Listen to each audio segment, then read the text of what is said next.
ប់ចិនជាប់ស្នេហ៍អ្នកគ្រូជនបទទៅហើយស្នាមញញឹមអើយរំភើបហួប្រៀបវ័យចង់ខ្លាចជាសឹងម្ដងទៀតរៀនសាជាថ្មីនឹងរៀនលោកស្រីមិនចង់ទៅ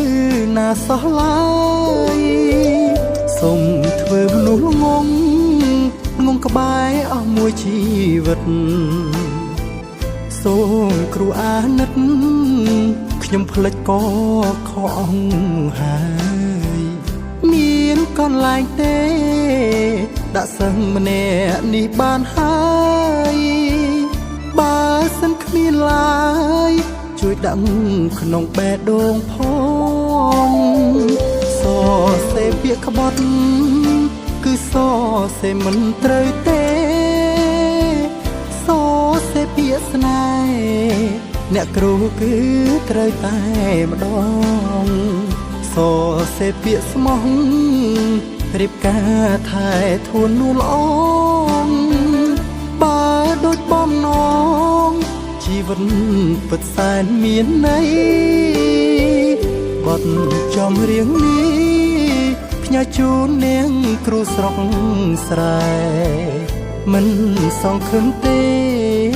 ថាបានរួមជានិស្ស័យជាអ្នកចំរៀងបានត្រឹមគេងកិនស្រស់មៃចំរៀងចិនណៃក៏ព្រោះសមរអ្នកគ្រូ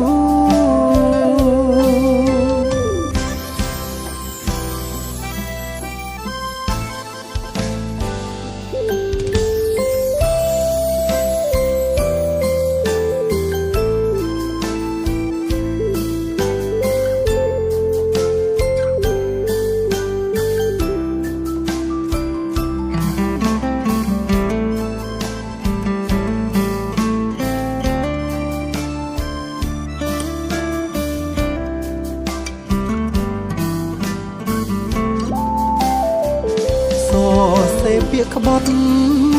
គឺសរសេរមិនត្រូវទេ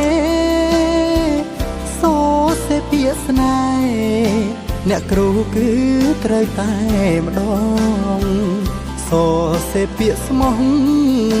រៀបការថែធួននួនល្អបើដូចបំណងជីវិតពិតសែនមានន័យបទចំរៀងនេះផ្ញើជូននាងគ្រូស្រុកស្រែមិនសង្ឃឹមទេថាបាន